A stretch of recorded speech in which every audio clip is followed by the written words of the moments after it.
আমার বাসাতে এই মাছের ট্যাঙ্কে বিদেশি মাছের পাশাপাশি একটা দেশীয় পিরানহা মাছ ছিল। তো আজকের মিশন হচ্ছে সেই দেশীয় পিরানহা মাছটাকে ধরা। আসসালামু আলাইকুম গাইস, আমি সোহান। তো আপনারা কিন্তু সকলেই জানেন যে আমাদের বাসার সামনে, আমার এই বাগানটাতে, বার্সভ্যালির ঠিক সামনে এই ছোট্ট মাছের ট্যাঙ্কটা আছে, যেখানে আমি বিদেশি মাছ পালি।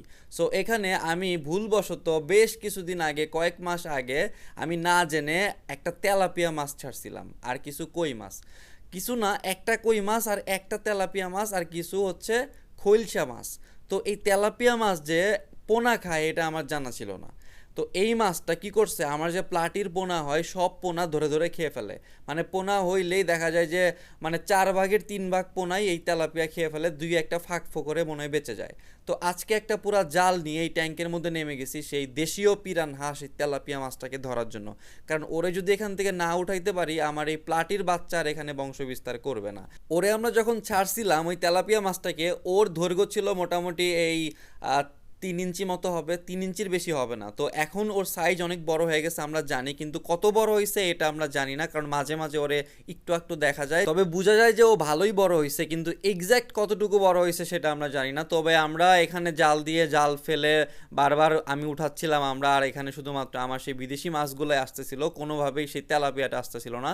আর এখানে আমাদের যে প্লাটি ছিল সেগুলো অনেক বড় হয়ে গেছে মাশাল্লাহ, প্রত্যেকটা মানে ব্রিডিং পেয়ার ছিল এগুলো, সেগুলো উঠতেছিল। আর এখানে আপনার আমাদের যে কই কার্প, কমেট, এগুলো উঠতেছিল, এগুলো অনেক বড় হয়ে গেছে। আর প্রত্যেকটা মাছের কালার অসাধারণ ছিল, কারণ এখানে প্রচুর পরিমাণ রোদ পায় আর খাবারেরও অভাব নাই। প্রত্যেকটা বাড়ি জালে হচ্ছে আমাদের এখানে প্লাটি আর এই কমেট আর কই কার্প আসতেছিল। তো আমরা যেটা প্ল্যান করি যে আমরা পানি একটু কমাই ফেলি, কমাই ফেলার সাথে সাথে আমরা ওটা ধরতে সক্ষম হই অ্যাট লাস্ট। এই হচ্ছে আমাদের দেশীয় পিরানহা, যেটা আমরা ধরতে পারি। আমরা তো ধরে পুরো অবাক আমি, যে ও এত বড় হয়ে গেছে।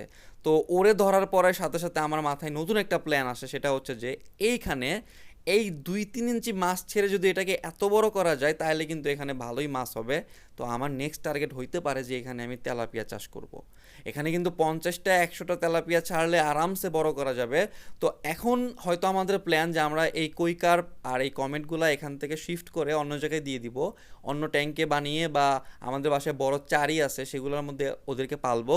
আর এই বড় ট্যাঙ্কটাতে আমরা এই তেলাপিয়া অথবা দেশীয় কোনো মাছ বড় করার প্ল্যান করতেছি। সো এটা সাকসেসফুল হয় কিনা আপনারা অবশ্যই অবশ্যই সাথে থাকবেন, দেখবেন, পেজটা ফলো করে রাখলে আপনারা আপডেট পেয়ে যাবেন। তো আমাদের নেক্সট টার্গেট হচ্ছে এই তেলাপিয়া মাছ এখানে ছোট বাচ্চা এনে এগুলো বড় করা, এটাই হচ্ছে আমাদের টার্গেট। আমি জাস্ট লিটারেলি শকড যে ও কি পরিমাণ পোনা খেয়ে, খাবার দাবার খেয়ে কত দ্রুত বড় হয়ে গেছে। মানে ভাবা যায় কোন পর্যন্ত আমার হাত থেকে এতটুক বড় হয়ে গেছে। তো যাই হোক, আজকের মতো বাই।